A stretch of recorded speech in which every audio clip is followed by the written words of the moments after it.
माननीय श्री अशोक गौतम साहब का माला पहनाकर जोरदार स्वागत करने से सभी सम्मानित साथी जोरदार ताली बजाकर माननीय मुख्य अतिथि जी का हार्दिक स्वागत वेलकम करने का कष्ट करें। हेलो हेलो कि बहुत देर से दर पे आस लगी थी, कि बहुत देर से दर पे आस लगी थी, हुजूर आते आते बहुत देर कर लगी, हुजूर आते आते बहुत देर कर लगी।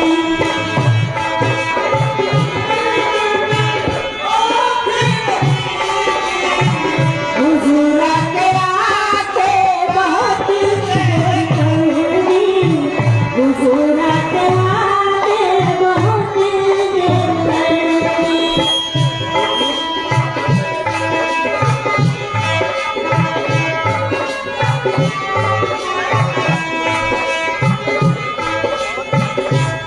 हेलो हुजूर आते आते बहुत देर कर लगी, हुजूर आते आते बहुत देर कर लगी। जय हिंद जय भारत। मिशन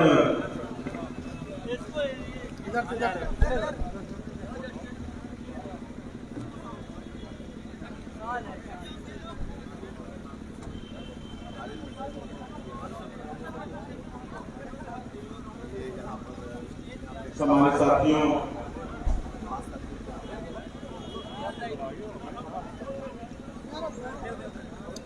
हम सबके बीच में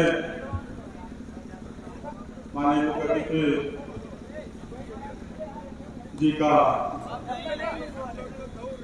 मोमेंटो देकर आदरणीय श्री प्रत्याशी श्री दशरथ लाल सरोज जी देकर स्वागत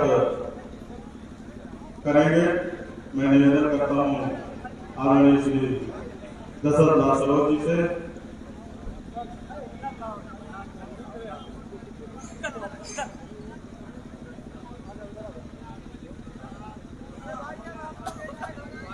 भगवान गौतम बुद्ध जी की प्रतिमा भेंट कर स्वागत सम्मान करेंगे। माननीय श्री दशरथ लाल सरोज जी जोरदार तालियों से स्वागत करते हैं। कृपा करें।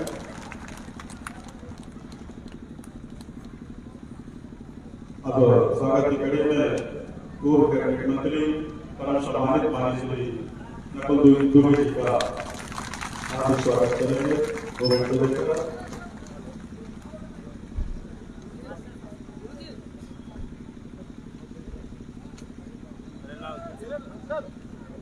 माननीय मुख्य अतिथि जी को अंग वस्त्र भेंट कर स्वागत सम्मान।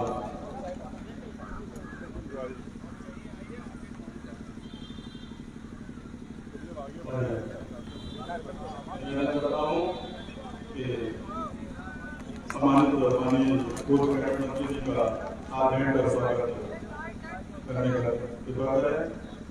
इसी कड़ी में हम सबके बीच में मुख्य सेक्टर प्रभारी प्रयागराज मंडल मिर्जापुर मंडल जी का स्वागत सम्मान करेंगे।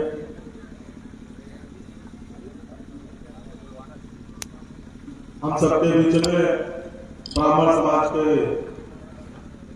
बहुत लंबे अरसे से जनपद फतेहपुर में ब्राह्मण समाज को बहुजन समाज पार्टी में जोड़ने का काम कर रहे हैं। आदरणीय सम्मानित प्रदीप गर्ग जी से मैं निवेदन करता हूं कि कृपया आप आए सभा को संबोधित करने का कष्ट करें। आदरणीय श्री प्रदीप गर्ग जी।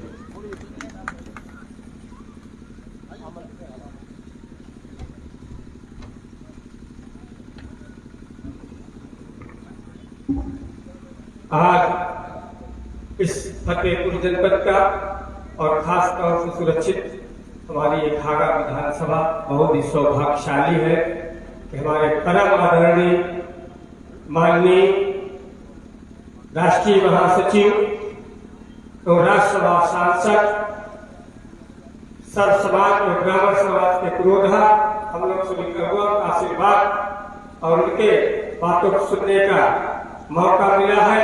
हम ज्यादा समय न लेते, हमारे साथ में पूर्व मंत्री श्री निकुल दुबे जी, साथ में जो पूरे प्रदेश में भ्रमण करके सब समाज को जगाने का काम कर रहे हैं।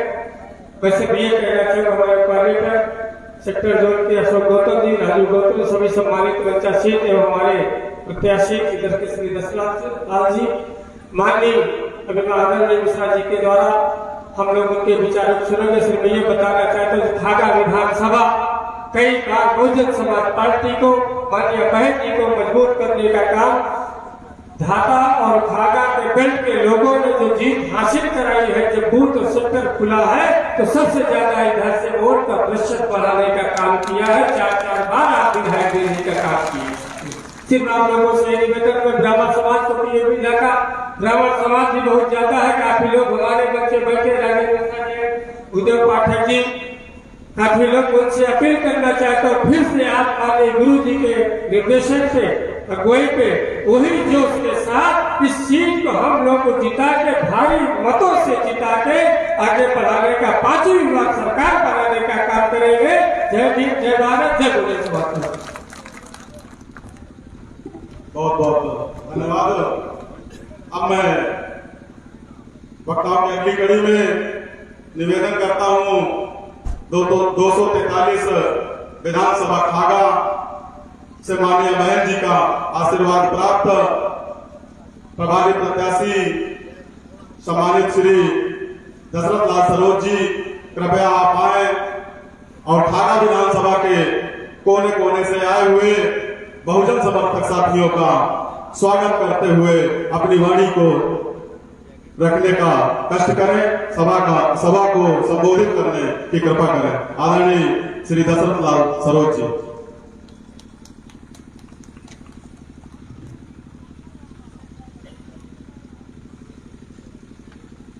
सर्वप्रथम मैं इस सभा में बोलने के पहले दुनिया में मानवता का संदेश देने वाले, समता, सफलता, बंधुत्व और न्याय पर आधारित शासन की कल्पना करने वाले महामानव गौतम बुद्ध, शिक्षा के जनक ज्योतिबा राव फूले, भारत की प्रथम महिला शिक्षिका माता सावित्री बाई फूले, आरक्षण के जनक छत्रपति साहू जी तुर्मी महाराजा, अंधों को आंख, गूंगों को जबान, बहरों को कान, नारी को सम्मान, कस्तूरबा को सिंदूर दान और भारत को संविधान देने वाले विश्व रत्न बाबा साहब डॉक्टर B.R. अम्बेडकर के चरणों में सत नमन करता हूं।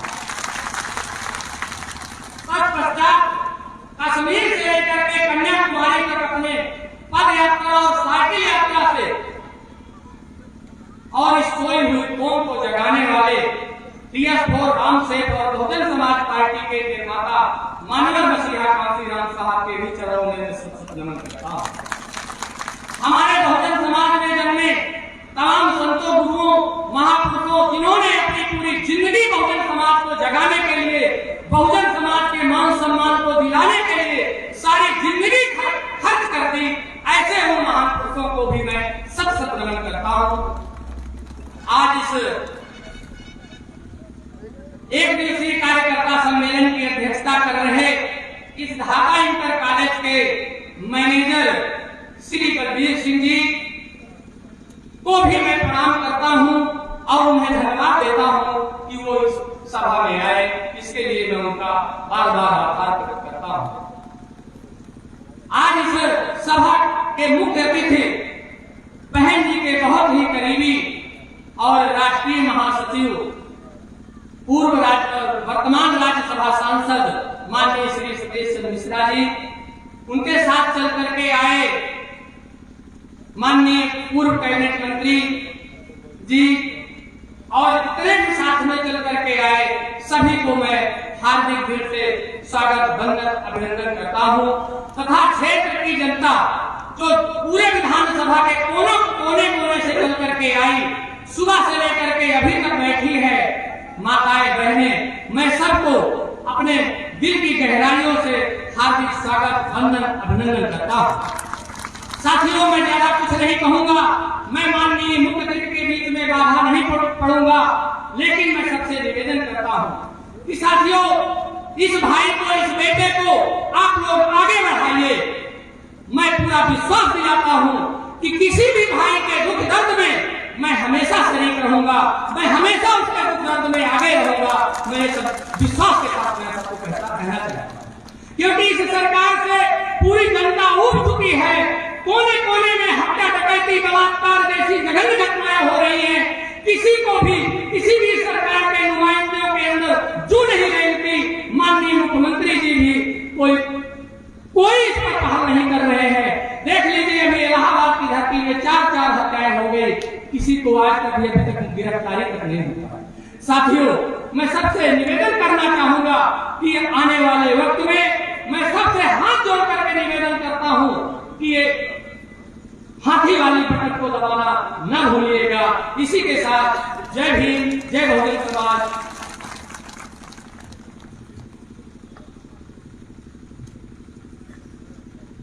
बहुत बहुत धन्यवाद सम्मानित श्री प्रत्याशी महोदय जी। अब मैं निवेदन करता हूं पूर्व कैबिनेट मंत्री परम सम्मानित माननीय श्री नकुल दुबे जी साहब को से आमंत्रित करता हूं कि कृपया आप आए और आज इस सभा को संबोधित करने की कृपा करें। आदरणीय माननीय सम्मानित श्री नकुल दुबे जी।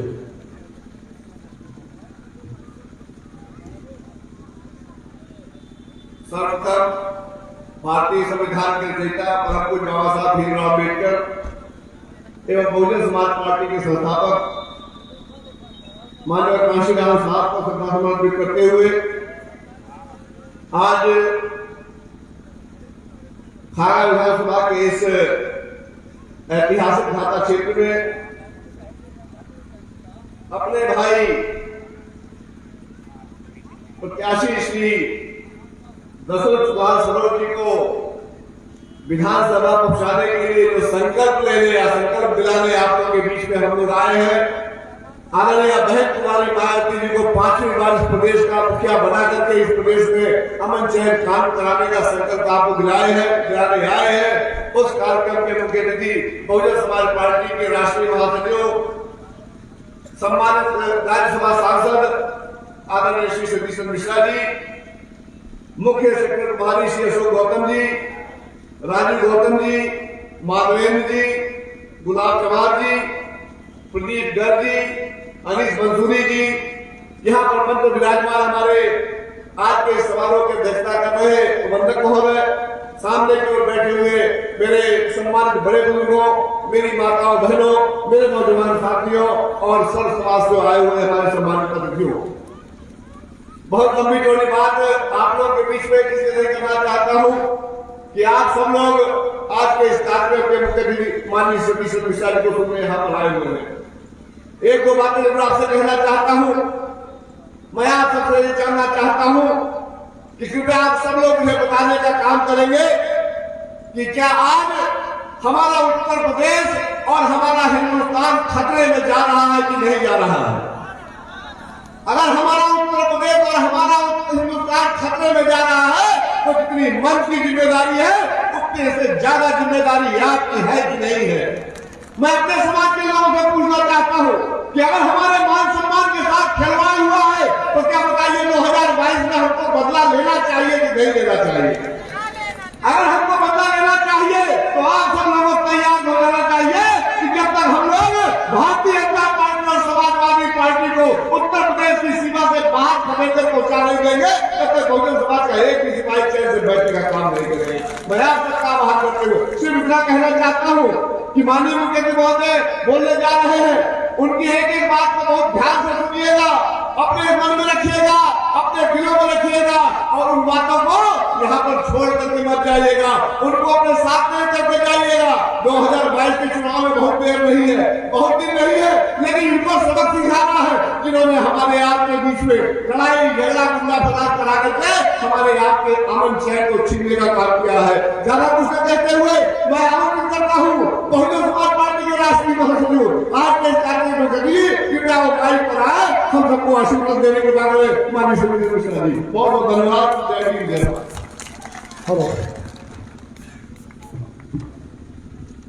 बहुत बहुत धन्यवाद। सम्मानित साथियों, मैं माननीय मुख्य अतिथि जी को बुलाने से पहले आप सभी सम्मानित साथियों से निवेदन करता हूं कि जोरदार नारे के साथ माननीय मुख्य अतिथि जी को बुलाऊं, उससे पहले जोरदार नारा लगाने का कष्ट करें। बहुजन समाज पार्टी जिंदाबाद, बहुजन समाज पार्टी जिंदाबाद, बहुजन समाज पार्टी जिंदाबाद, बहन कुमारी मालती जी जिंदाबाद, बहन कुमारी मालती जी जिंदाबाद, बहन कुमारी मालती जी जिंदाबाद।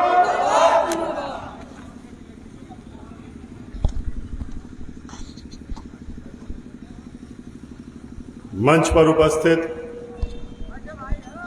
बहुजन समाज पार्टी के सभी सम्मानित नेतागण, श्री नकुल दुबे जी पूर्व मंत्री उत्तर प्रदेश, माननीय श्री अशोक गौतम जी मुख्य सेक्टर प्रभारी, माननीय राजू गौतम जी मुख्य सेक्टर प्रभारी, माननीय गुलाब चमार जी विधानसभा प्रभारी और प्रत्याशी जिनको कि हमारी नेता बहन कुमारी मालती जी ने अपना आशीर्वाद आपके समक्ष इस समय उपस्थित हैं, उनको विधानसभा में पहुंचाने की जिम्मेदारी आपको सौंपी गई है।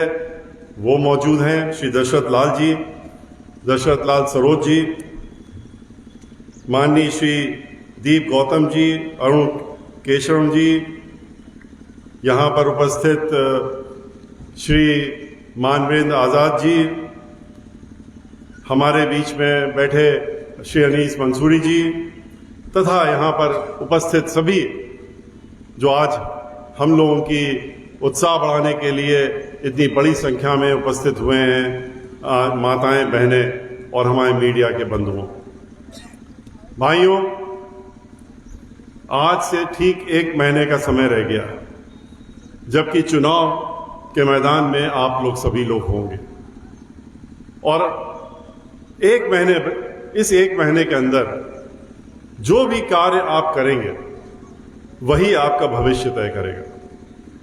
हम लोगों को ये ध्यान में रखना चाहिए कि ये जो 30 दिन हैं इसका हर 24 घंटे हम लोगों के लिए कितना जरूरी है, क्योंकि इन 30 दिनों को और उसमें से भी हर 24 घंटे को जिस तरीके से आप इस्तेमाल करेंगे उसी का नतीजा आपके पास 1 महीने बाद 2 महीने बाद निकलने वाला है। चुनाव की घोषणा 2017 में 3 जनवरी को हुई थी, अब की बार 1 जनवरी को उम्मीद कर रहे हैं कि चुनाव की घोषणा होगी। तो इस बीच में आपको इस प्रदेश में जो पिछले 5 साल में हुआ है उसका आंकड़ा आपके सामने रखा है और आपको देखना है कि भविष्य कैसा हो। क्या भविष्य आप वैसा ही चाहते हैं जो पिछले 10 वर्षों में हुआ है आपके साथ में? जब समाजवादी पार्टी की सरकार थी, आप सभी लोगों ने देखा, चीख चीख करके लोग कहते थे कि इतनी ऐसी गुंडागर्दी वाली सरकार जहां पर दहशतगर्दी, गुंडागर्दी, लोगों महिलाओं के साथ में दुराचार, यहां तक कि महिलाओं के साथ साथ में बुजुर्ग भी जो है सुरक्षित नहीं रहते थे। कब किसके घर में घुस के कहां पर किसको मार दिया जाए किसी को नहीं मालूम था। किस तरह से चारों तरफ प्रदेश में दंगा फसाद, ये सारा माहौल सबने देखा। लोगों समझे कि अब उससे हटना है तो भारतीय जनता पार्टी को लेकर के आ गए। भारतीय जनता पार्टी को इसलिए लेकर के आए कि उन्होंने एक तो बड़ा भारी धर्म का मुखौटा, एक फर्जी मुखौटा अपने चेहरे पे लगा रखा था। धर्म के नाम पे वोट मांगना शुरू किया, लोगों को बांटना शुरू किया और उसके बाद कहा कि हमें वोट दे दो और फिर वादे करने का काम किया। कितने झूठे वादे किए। अगर झूठ बोलने का कोई कंपटीशन होता, प्रतियोगिता होती, तो उसमें भारतीय जनता पार्टी के लोग सबके सब अव्वल नंबर पे आते और सबसे ज्यादा पदक जीतने का काम करते। कितना झूठ बोल करके वोट मांगा आपसे, और वही समय फिर आ गया है। आपके बीच में आए, कहा कि नौजवान हमारे साथ में आ जाए। क्यों? क्योंकि बेरोजगार है, बेरोजगारी है। आप हमारे साथ में आ जाइए, हम आपको 2 करोड़ लोगों को नौकरी, नौजवानों को हर साल देने का काम करेंगे। क्या 2 करोड़ की नौकरी किसी को मिली?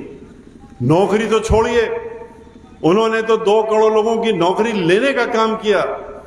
जितने भी सरकारी उपक्रम थे, जहां जहां भी सरकारी नौकरियां मिल सकती थी, उन सारी जगहों को उन्होंने बेचने का काम कर दिया। चाहे वो तेल की कंपनियां हो, चाहे रेल की कंपनी हो, चाहे बिजली बनाने की कंपनियां हो, एक एक करके उन्होंने, चाहे ओएनजीसी हो, जहां जहां जहां पर भी सरकारी उपक्रम थे, जहां लोग नौकरी पाते थे, उनको बेचने का काम किया, नौकरियां खत्म करने का काम किया।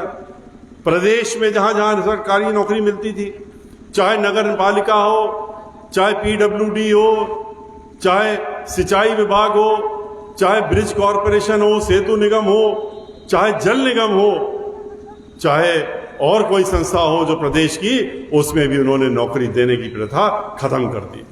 और क्या कहा कि अब ये सब काम ठेके पे होंगे, ठेकेदारी में होंगे। आप याद करिए बहन मायावती जी को, उन्होंने तो ये वादा नहीं किया था कोई कि हम आएंगे 23 लाख नौकरियां देंगे, लेकिन आते ही उन्होंने नौकरियां देने की छड़ी लगा दी। पहले ही वर्ष में उन्होंने 1,13,000 उन्होंने हर गांव में एक एक व्यक्ति को नौकरी देने का काम किया और सर्व समाज से देने का काम किया। आज कोई 40,000 पा रहा है, कोई 50,000 पा रहा है, और जो ठेके में इंजीनियर काम कर रहे हैं वो 5,000 और 6,000 में काम कर रहे हैं। कंप्यूटर का इंजीनियर 6,000 5,000 में काम कर रहा है। क्यों? क्योंकि नौकरी नहीं है। बहन मायावती जी ने जो वर्षों पुराना एक बैन लगा रखा था इन्होंने नौकरी देने का, उन्होंने खत्म किया और नौकरियां देने का काम किया। उन्होंने हर तरफ, चाहे वो महिलाएं हो, चाहे पुरुष हो, चाहे किसान हो, चाहे मजदूर हो, चाहे व्यापारी हो, उन्होंने सबको उन्होंने सुरक्षा देने के साथ साथ में उनको आगे बढ़ाने का काम किया। एक समाजवादी पार्टी की सरकार और एक भारतीय जनता पार्टी की सरकार, आज लाखों की संख्या में टीचरों की नौकरियां खाली पड़ी हैं। कहते हैं कि हमारे पास पैसा नहीं है, इसीलिए हम नौकरी नहीं दे सकते। आज कोई भी रिटायर होता है तो उसकी नौकरी नहीं दी जाती है, उसकी नौकरी बंद, उसकी जगह दूसरे को नौकरी नहीं मिल रही है, क्योंकि कहते हैं हमारे पास खजाने में पैसा नहीं है। पूछिए वो खजाने में पैसा कहां जा रहा है? पैसा कहीं तो जा रहा होगा। कहते हैं कि 8 लाख करोड़ का बजट है हमारा, तो ये 8 लाख करोड़ कहां जा रहे हैं?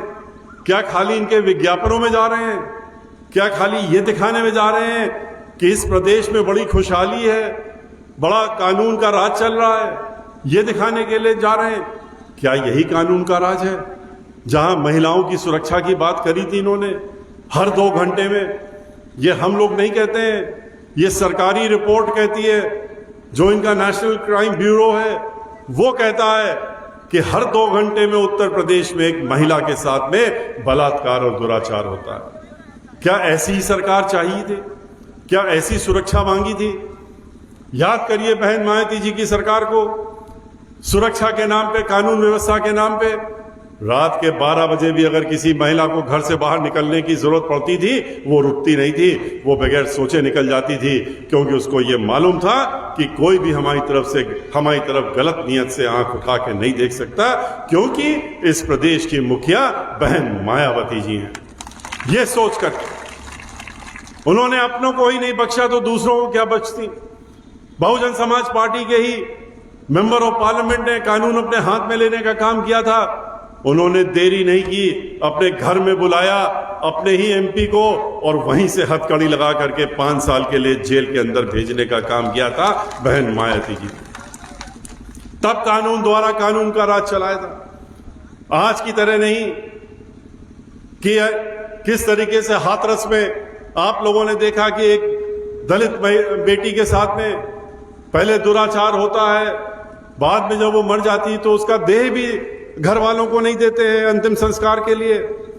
उत्तर प्रदेश के मुखिया कहते हैं नहीं नहीं, इसको नहीं देना है क्योंकि जल्दी से जला दो, हमारे अपने लोग हैं जो मुलजिम हैं उनको बचाना है, और बचाना है इसलिए इसको रात में जलाने का काम करो। मिट्टी का तेल डाल करके रात के 2:30 बजे पुलिस वालों के द्वारा उसका दाह संस्कार किया जाता है, उसको जला दिया जाता है। मां रोती रहती है, बिलखती रहती है, उसको सिक्जे के अंदर बंद कर दिया जाता है। किस तरीके से खुशी दुबे 2 दिन पहले ब्याह करके आई थी, 2 दिन पहले उसके हाथ की मेहंदी भी नहीं छूटी थी, और आज पूरा 1.5 वर्ष हो रहा है उसको जेल के अंदर बंद करके रखा हुआ है। बीमार हो गई, उसकी हालत खराब हो गई, लेकिन फिर भी उसकी बेल नहीं होने दी, क्योंकि कहते हैं कि इसकी बेल नहीं होनी चाहिए। मुखिया का आदेश है कि इसकी बेल नहीं होनी चाहिए। इस तरीके से किस तरीके से अभी इलाहाबाद में 4 लोगों को, दलित परिवार के, उनकी हत्या हो गई, और 2 दिन बाद कहते क्या हैं कि नहीं नहीं, ये तो किसी उन्हीं के परिवार के रिश्तेदार को पकड़ने का काम कर रहे हैं, किसी को पकड़ने। किस तरीके से कासगंज में आपने देखा कि पुलिस में जो व्यक्ति बंद था थाने में, उसको कहते हैं कि आत्महत्या कर ली, और कैसे आत्महत्या कहते हैं कर ली, 2 फुट का ऊंचाई का एक नल लगा हुआ है, कहते हैं उससे वो लटक के मर गया। इस तरह की आज उत्तर प्रदेश में कानून व्यवस्था चल रही है। पुलिस वालों को जिनका की काम होता है लोगों की सुरक्षा देने का, लोगों को व्यवस्था बनाने का, आज इस सरकार में उन्हीं से क्या काम कराया जा रहा है? दहशत फैलाने का काम कराया जा रहा है। दहशत फैला करके आईपीएस अधिकारी, एक आईपीएस अधिकारी ने इतना प्रताड़ित किया एक लड़की को जो काम कर रही थी दफ्तर में, कि उसने आत्महत्या कर ली, और लखनऊ की लड़की, और उसने लिख करके दिया कि हमको इतना प्रताड़ित किया कि हमने आत्महत्या कर ली। लेकिन कोई असर नहीं, कोई उसके ऊपर एक्शन नहीं लिया गया। क्यों? क्योंकि ऊपर से इनके ऊपर हाथ था कि नहीं नहीं कोई बात नहीं। किस तरीके से गोरखपुर में एक व्यापारी अपने होटल के कमरे में सो रहा है, और रात के 12 बजे वहां होटल के अंदर घुस करके उसको इतना मारा गया कि जब तक वो मर नहीं गया, और उसके बाद वहां के आईपीएस अधिकारी बुला करके एसएसपी और डीआईजी अपने कमरे में, जो कि वीडियो सबने देखा, धमका रहे हैं उसकी पत्नी को, विधवा पत्नी को, कि केस वापस ले लो, केस आगे ना बढ़ाओ वरना तुमको परेशानी उठानी पड़ेगी। किस तरह से महोबा में एक ब्राह्मण समाज के व्यक्ति को, जो कि एक व्यापारी था, उसको एक आईपीएस अधिकारी ने इतना प्रताड़ित किया, उससे रंगदारी लेने का काम कर रहे थे, उसको रोज फोन करके तंग करने का काम कर रहे थे, पैसा वसूली का काम एक आईपीएस अधिकारी कर रहा था, और उसके बाद उसकी हत्या कर दी गाड़ी के अंदर, और कह दिया कि उसने तो आत्महत्या की। जब टेलीफोन के रिकॉर्डिंग सामने आ गई तो उसके बाद उससे कहा आईपीएस अधिकारी ने, आला कमान ने, कि तुम यहां से फरार हो जाओ। अगर कोई और व्यक्ति होता है जिसके ऊपर जरा सा भी मुकदमा होता है, चाहे वो दलित समाज का हो, ब्राह्मण समाज का हो, पिछड़े वर्ग का समाज का हो, गरीब हो, तो उसको 24 घंटे के अंदर ढूंढने का काम करते हैं, फर्जी तरीके से उसका इनकाउंटर करने का काम करते हैं, उसका मकान में बुलडोजर चलाने का काम 48 घंटे के अंदर कर देते हैं। और यहाँ 1.5 साल से ये आईपीएस अधिकारी उनको कहते हैं कि फरार हैं, मिल नहीं रहे हैं। क्या ऐसी कानून व्यवस्था चलेगी? बहन मायावती जी की याद करिए कि किस तरह कानून द्वारा कानून का राज उन्होंने उत्तर प्रदेश में स्थापित किया था, कैसे चलाने का काम किया था। यही पुलिस अधिकारी, ये पुलिस अधिकारी जो थे, वही राज जब बहन मायावती जी का था तो कानून व्यवस्था को संभालने का काम कर रहे थे। इनकी मजबूरी है, जो ऊपर से आदेश आता है, जो ऊपर से निर्देश आता है, जिस तरीके से सरकार के ऊपर मुखिया बैठ करके कहते हैं, उस तरह से ये भी चलने लगते हैं। इसीलिए आपको इन बातों को ध्यान में रखने की जरूरत है। सोचिए कैसे वादे किए थे किसानों से कहा कि हम तो जो है जैसे कि नौजवानों से कहा 2 करोड़ नौकरी देंगे, और जब नहीं दी, वो आंदोलन हुआ तो लाठियां मारी, सर से खून निकाला, और फिर बाद में कहा जाओ पकौड़ा ही बेचो जाके, तुम्हें नौकरी तो नहीं दे सकते, पकौड़े बेचने का काम करो। इस तरीके से इन्होंने किसानों से भी यही किया, किसानों से कहा वोट दे दो, हमको जब वोट दे दोगे तो देखो हम तुम्हारी आमदनी 2 गुना कर देंगे। आमदनी को 2 गुना तो छोड़िए, उनकी आमदनी 0 कर दी। पूरे देश का किसान आंदोलित रहा कि आप हमको न्यूनतम जो पैसा मिलना चाहिए हमारी फसल का, उसका कानून बना दीजिए, हमको भटकना ना पड़े, हमको धक्के ना खाने पड़े, हमको मालूम रहे कि ये रुपया कम से कम हमारी फसल का मिलेगा। कानून नहीं लाए, आज तक कानून लेकर के नहीं आए। संसद में हम लोगों ने भी घेरा, संसद के बाहर बहुजन समाज पार्टी ने आंदोलन किया, उसको लाने का काम नहीं किया, लेकिन 3-3 काले कानून ले आए, और ऐसे कानून लेकर के आए कि किसानों की जमीन जब्त कर ली जाए, जमीन इनके कब्जे में आ जाए, वो अपनी जमीन से भी बेदखल हो जाए। इस तरह के काले कानून लेकर के आए कि मजबूरन किसान को अपनी जमीन ठेके में देनी पड़ेगी उद्योगपतियों को। और जब उद्योगपति के पास आ जाएगी, उनसे कौन से उद्योगपति? वही बड़े बड़े 2-3 उद्योगपति जिनके हाथों में इन्होंने आजकल पूरा देश बेच दिया है, चाहे वो बैंक हो, चाहे वो रेल हो, चाहे वो बिजली घर हो, चाहे वो तेल बनाने की कंपनी हो, उन्होंने चाहे वो डिफेंस की कंपनी हो, चाहे वो सुरक्षा बना के उपकरण बनाने की कंपनी हो, सब की सब इन्होंने उनके हाथों में बेच करके, और वहां से नौकरियां तो जब खत्म करने का काम ही किया, लेकिन आपकी संपत्ति को बेचने का भी आधे पौने दामों में बेचने का काम किया। और उन्हीं के हाथ में किसानों की जमीन को भी देने की योजना बना ली। क्यों? क्योंकि उन्होंने कहा कि हम आपको हजारों करोड़ रुपया चंदा देते हैं, चुनाव लड़वाते हैं, चुनाव जीतने का व्यवस्था करते हैं आपकी। अभी आज अखबार में हम पढ़ रहे थे कि 1 दर्जन हेलीकॉप्टर उतर गए हैं, 100 के करीब और आने वाले हैं, और कई प्लेन उतर गए हैं भारतीय जनता पार्टी के नाम लेकर के, लिख करके, और पूरे उत्तर प्रदेश में अब घूमेंगे। तो ये कहां से आएंगे ये हेलीकॉप्टर और ये प्लेन और हवाई जहाज? क्योंकि आपके जो पैसे थे, जो ये उपक्रम बेच रहे हैं, जो संपत्तियां बेच रहे हैं, जो उद्योगपतियों से पैसा ले रहे हैं, उसी को तो इस्तेमाल करेंगे। और उन्हीं के हाथ में किसान की जमीन भी देने की योजना बना ली। पूरे देश का किसान आंदोलित हुआ, 1.25 साल तक किसान लड़ता रहा, काला कानून कह करके वो चिल्लाता रहा इसको वापस लो, इसको वापस नहीं लिया, और अब वापस ले रहे हैं। 1.25 साल के बाद जब 700 किसानों की बलि चढ़ गई, 700 से ज्यादा किसान मर गए इस आंदोलन में, तब आप कहते हैं कि हम इस कानून को वापस ले रहे हैं। और वो भी क्यों ले रहे हैं? कहते हैं कुछ ही महीनों के लिए ले रहे हैं, चुनाव निकल जाएगा। इनके तो बड़े बड़े नेताओं, राज्यपाल तक ने ये बयान दे दिया कि ये तो बहुत अच्छा कानून है, इसको मजबूरी में वापस ले रहे हैं, और इसके बाद इसको फिर सोचेंगे। तो कब सोचेंगे? जैसे ही चुनाव हो जाएगा, और आपने अगर उनको जिताने का काम किया तो दोबारा से उस कानून को लादने का काम करें। 700 किसान मर गए, उसके बारे में एक शब्द भी नहीं बोले, एक बार भी नहीं कहा तो सिर्फ इतना कहा कि मैं इसलिए माफी मांगता हूं क्योंकि किसान समझ नहीं पाते हैं, उनकी नासमझ है किसान लोग, उनकी समझदारी नहीं है। जो किसान उनको अन्न देता है, जिसके अन्न खा करके आज जीवित हैं लोग, जिस किसान का बेटा सरहद में लड़ाई लड़ता है और जा करके देश के लिए, देश की सुरक्षा के लिए अपनी जान देता है, उसके लिए कह दिया कि नासमझ हैं, और वो समझ नहीं पाते हैं। इसीलिए हम अभी कानून वापस ले रहे हैं। किसानों की जो 700 लोग मर गए, उनके बारे में एक शब्द भी नहीं। उनको क्या देंगे?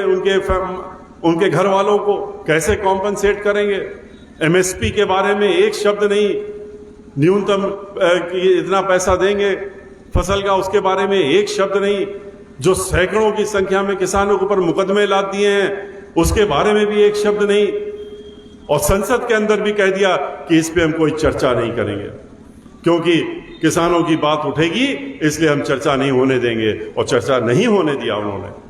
तो ये जो ना समझते हैं किसानों को, अब की बार वक्त आ गया, आपकी समय आ गया है कि इनको बताना पड़ेगा, इनको दिखाने का समय आ गया है कि ना समझ तो ये हैं जिन्होंने किसानों की समझ को अभी समझा नहीं है, और किसान अब की बार अपना वोट दे करके इनके खिलाफ और एकजुट होकर के हाथी के निशान पर अपनी बटन दबा करके इनको सबक सिखाने का काम करें।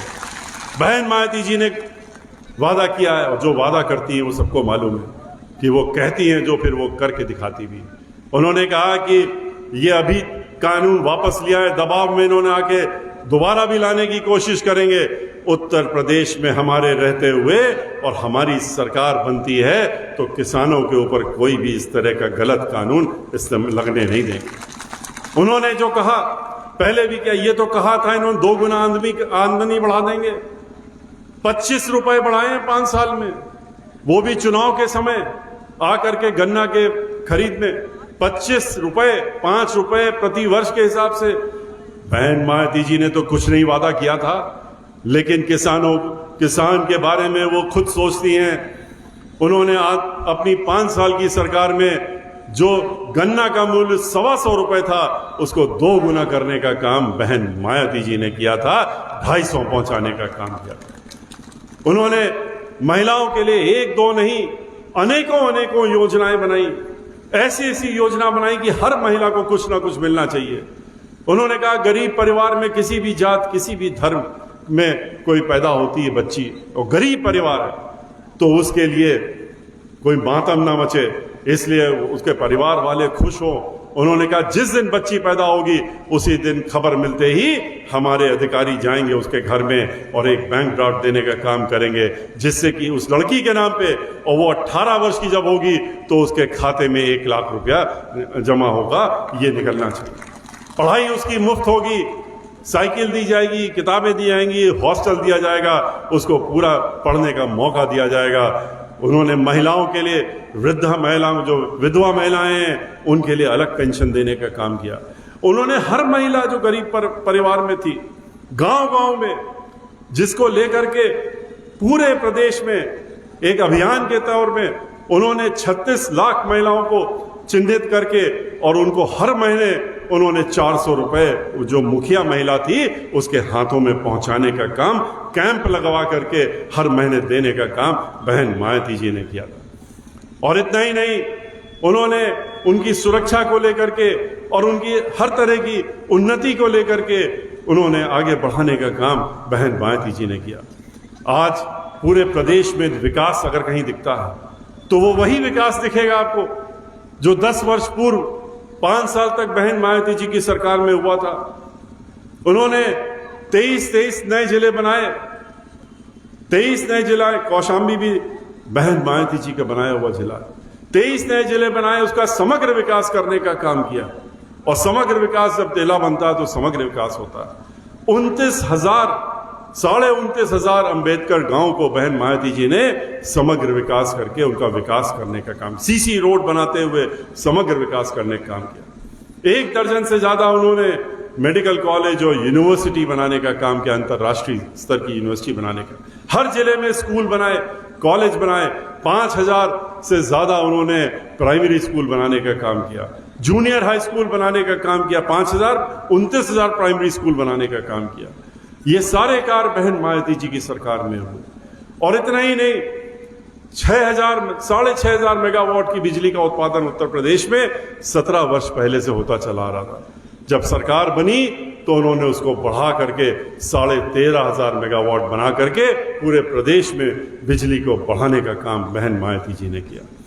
आज इस सरकार में क्या होता है, धर्म के नाम पे वोट मांगने का काम और लोगों को चुनाव के समय आकर के आपस में भिड़ाने का काम, सिर्फ यही काम रहता है इनके पास। अभी आप देखेंगे तरह तरह के बयान इनके आने लगेंगे, तरह तरह की बातें कहने लगेंगे, तरह तरह के भड़काऊ भाषण देने लगेंगे, लेकिन आपको सतर्क रहना है इनसे। और अच्छी बात यह है कि आज पूरा प्रदेश, हर व्यक्ति इनका इस असली चेहरे को पहचान चुका है, इनकी नीयत को पहचान चुका है, और इसीलिए वो इनके इस तरह के भड़काऊ बयानों में आने वाला नहीं। आज भारतीय जनता पार्टी के एमएलए जो हैं उनकी ये हालत हो गई है क्योंकि वो कोई भी काम अपने क्षेत्र में नहीं कर पाए सिवाय भड़काने के, सिवाय लड़ाई झगड़ा, सिवाय दंगा फसाद के, कि आज वो अपने घरों पे भी नहीं जा पा रहे हैं। पीछे के दरवाजे से अपने घर में घुसते हैं, अपनी कॉन्स्टिट्यूएंसी में नहीं जा पा रहे हैं। क्योंकि वहां लोग खड़े हो जाते हैं, इकट्ठा हो जाते हैं, सवाल जवाब करने लगते हैं, कहते हैं कि क्या किया तुमने अभी तक, अब तो जवाब दे दो, अब तो जा रहे हो। तो वो भी क्या जवाब देते हैं, कहते हैं अब क्यों पूछ रहे, अब तो हमारे जाने का समय आ गया, ये तो हमें भी मालूम है, तो अब हमसे क्या पूछना, अब हमको छोड़ दो, हमको जाने दो। तो ये भारतीय जनता पार्टी की जो सरकार है, सिवाय उसमें दहशत फैलाने का काम, लोगों को मरवाने का काम, लोगों को रोको और ठोको की नीति का काम, इसके अलावा इनके पास क्या बचा है। अगर ऐसा नहीं होता तो फिर 500 से ज्यादा ब्राह्मण समाज के लोगों की हत्याएं उत्तर प्रदेश में कैसे हो गई इनकी सरकार में। 100 से ज्यादा एनकाउंटर ब्राह्मण समाज के कैसे हो गए। कुछ लोगों को कहा गया है कि तुम्हें पूरी छूट है, और औरों के ऊपर एनकाउंटर, खुलेआम गोली से उड़ा देना।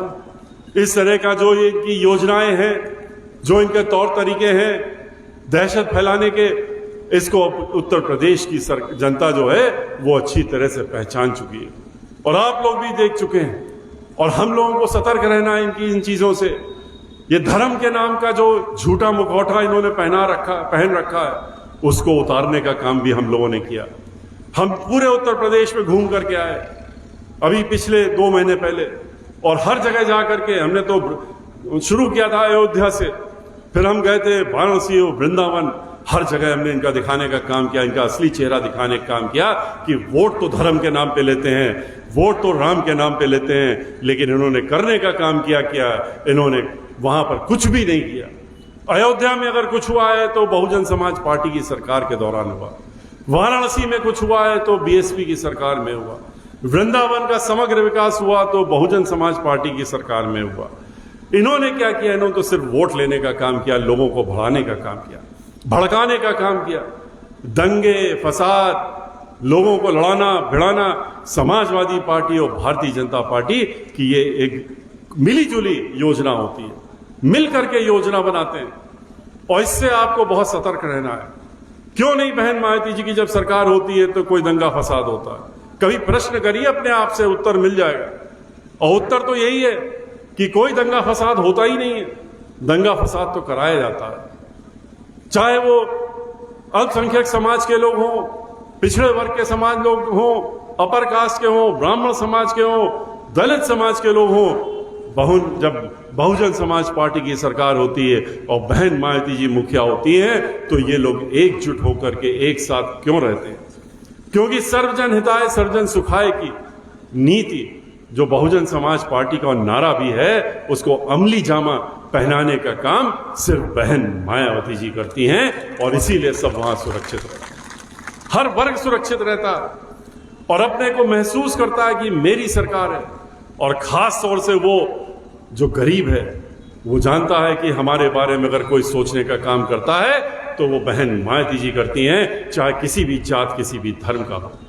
ये लोग तो ढोंग का काम करते हैं, गरीबों के घर में चले जाएंगे, दलितों के घर में जाएंगे, कहेंगे हम तो रोटी खाने आए हैं, और मीडिया को साथ में ले जाएंगे, खाना भी साथ में ले जाएंगे। खाना पहले पहुंचा जाता है, इनके बर्तन पहले पहुंच जाते हैं, उसके बाद वहां पर बैठ करके खाना खा लेते हैं, और खाना खाने के बाद फिर बाहर निकल के भूल जाते हैं। बहन मायावती जी इस तरह का काम नहीं करती हैं, इस तरह का झूठा ढोंग करने का काम नहीं करती हैं। गरीबों के बारे में तो सोचने का काम सिर्फ वही करती हैं, इसलिए वो झोपड़ियों में नहीं जाती हैं, बल्कि झोपड़ियों में जो लोग रह रहे हैं उनको वहां से निकाल करके और पक्के मकान में पहुंचाने का काम बहन मायावती जी करती हैं। 20 लाख से ज्यादा मकान मुफ्त 2-2 कमरे के ऐसे ही लोगों को जो झोपड़ी में रहते थे, झुग्गी झोपड़ी में रहते थे, उनको निकाल करके और उनको पक्के मकान देने का काम मानवर काशीराम जी की आवास योजना के तहत में बहन मायावती जी ने देने का काम किया। पूरे उत्तर प्रदेश में जितनी भी योजनाएं, जितना भी विकास आपको दिख रहा है आज, योजनाएं तो सब खत्म कर दी इन्होंने जो कि गरीबों के लिए थी, लेकिन विकास अगर आपको कहीं भी नजर आएगा तो वही याद करना पड़ेगा कि जो बहन मायावती जी ने अपने सरकार में किया था, उसके बाद तो यहां पर कुछ नजर नहीं आता। ये विकास इनके उसमें कहीं पर लिखा हुआ विकास शब्द है ही नहीं। विकास की जगह इनके यहां जो शब्द इस्तेमाल होता वो विनाश है, और इसीलिए ये विनाश करने का काम करते हैं। ये लोगों से बात करेंगे, झूठे वादे करेंगे और उसके बाद उनको बरगलाने का काम करेंगे। बहन मायावती जी सर्वजन को देखती हैं, सबके बारे में सोचती हैं। दलित समाज में आज देख रही है कि कौन सी पोस्ट पर किसका रिजर्वेशन बचा है। रिजर्वेशन तो खत्म ही कर दिया इन्होंने। तो खाली उससे कोई दलित समाज का नुकसान नहीं पहुंचाया इन्होंने तो सर्वजन को पहुंचा दिया नुकसान।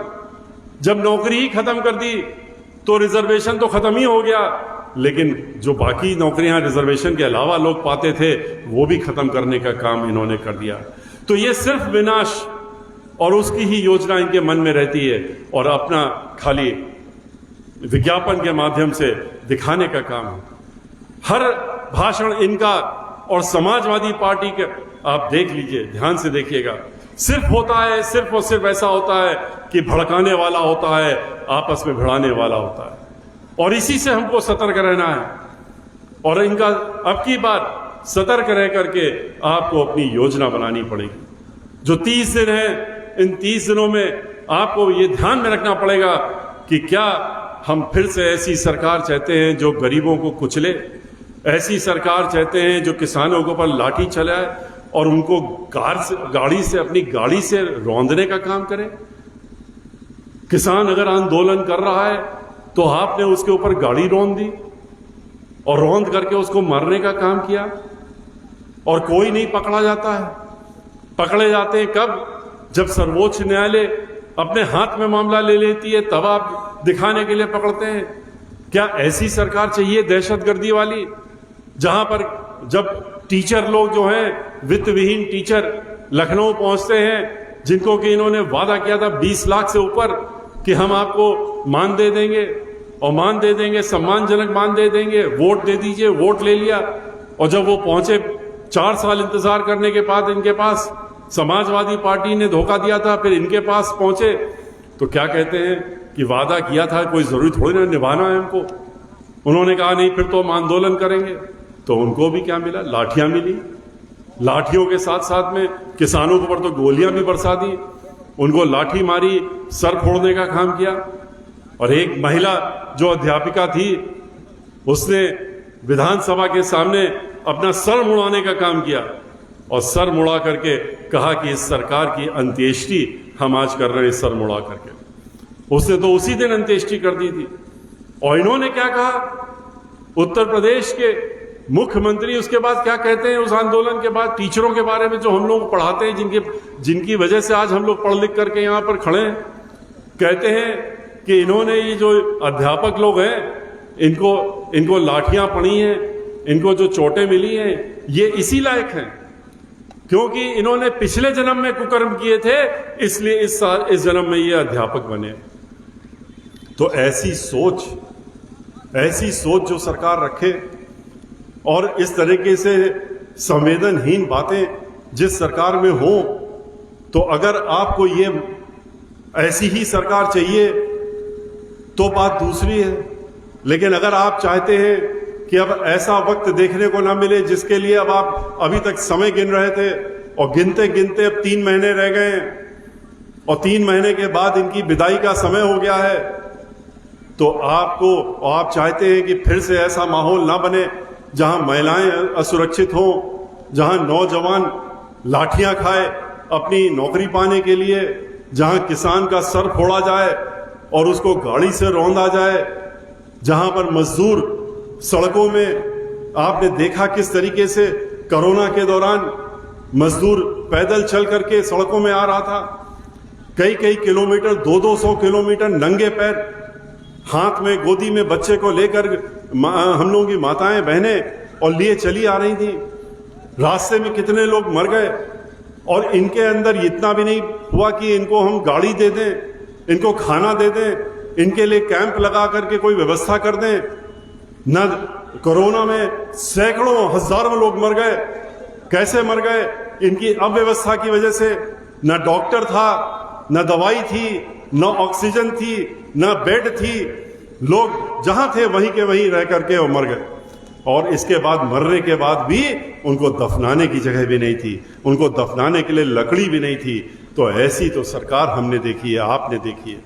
तो इसको ध्यान में रखिए इन सब बातों का अगर आप चाहते हैं फिर से ऐसा मंजर ना देखना पड़े और फिर से खुशहाली आए उत्तर प्रदेश में, फिर से गुंडागर्दी ना देखनी पड़े, दहशतगर्दी ना देखनी पड़े, दंगे फसाद ना देखने पड़े, आपस में लड़ाई झगड़ा ना देखना पड़े, हम लोगों मिलजुल करके रहें और भाईचारा बन के रहे, तो अगर ऐसी सोच है तो फिर आज आपको इकट्ठा होने की जरूरत है।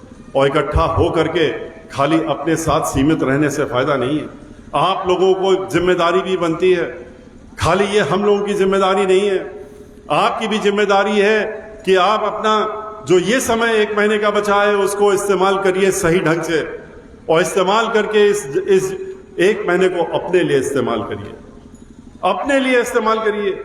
जो ये काम अभी करेंगे इस सरकार को खड़ा फेंकने का, ये आप अपने लिए करेंगे, अपने आने वाले जो बच्चे हैं और लोग हैं उनके लिए करने का काम करेंगे, अपने भविष्य के लिए काम करेंगे। तो अपने भविष्य के लिए जहां आपको ऐसे ही बेरोजगार कर रखा है इन लोगों ने, तो कुछ दिनों के लिए 1 महीने 2 महीने का समय आप अपने लिए निकाल करके, और ये मान लीजिए कि चुनाव के मैदान में श्री दशरथ लाल नहीं खड़े हैं, बल्कि आप सभी चुनाव के मैदान में। श्री दशरथ लाल सरोज कहने के लिए चुनाव के मैदान में हैं, पर हमारे लिए आप सभी लोग यहां चुनाव के मैदान में हैं। और आप लोग अगर जब चुनाव के मैदान में हैं तो आप खुद सोचना शुरू कर देंगे कि हम अगर चुनाव लड़ रहे हैं तो हमको किस तरीके से तैयारी करनी चाहिए, क्या क्या करना चाहिए अगले 30 दिन तक, वो सोचने का काम करिए। जो बातें आपसे हमने कही हैं, हमारे साथियों ने कही हैं, श्री दशरथ लाल जी ने कही हैं, इनको आप यहीं पर छोड़ के मत जाइए, आप इसको ले जा करके अपने लोगों के बीच में कहना शुरू करिए। लोगों के घरों में जाइए, लोगों से मिलिए, छोटी छोटी बैठक करिए, 5-5 लोगों के साथ बैठिए, 10 लोगों के साथ बैठिए, और बैठ करके अपनी ये बातें उनके साथ करिए, उनको भी समझाने का काम करिए। अगर कुछ लोग अभी भी नासमझी में घूम रहे हैं तो उनको समझा करके और सही रास्ता दिखाने का काम करने की जिम्मेदारी आपकी भी है, इसको निभाने का काम करिए। अगर ऐसा आप कर लेंगे अगले 30 दिन में, तो कोई ताकत ऐसी नहीं है जो कि श्री दशरथ लाल जी को विधानसभा भेजने से रोक सके। और इतनी ताकत लगाइए, इतनी ताकत लगा दीजिए कि जब विधानसभा का रिजल्ट निकले तो ये लगे कि खागा से दशरथ लाल जी जो हैं उन सबसे ज्यादा वोटों से जीत करके इस क्षेत्र से आए हैं। इतनी ताकत दिखाने का काम आपके बीच में ऐसा व्यक्ति है जो आपके बीच में बहुत ही साधारण रूप से रहने वाला, आपके बीच में 24 घंटे उठने बैठने वाला, आपको जब चाहिए तब इनको मिल सकते हैं, ये आपके घर आ सकते हैं। ऐसे व्यक्ति को ही चुनने की जरूरत है जो आपकी बात हम तक पहुंचा सके।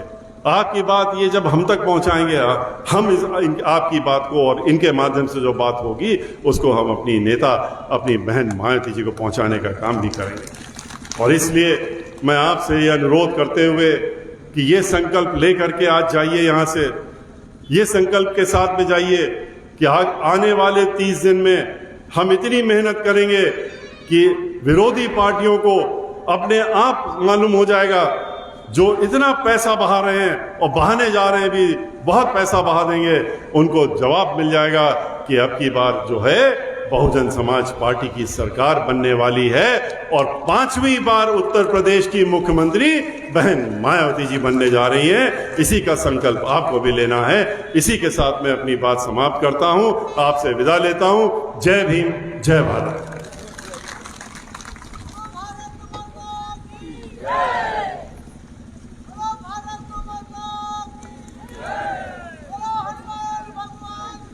भारत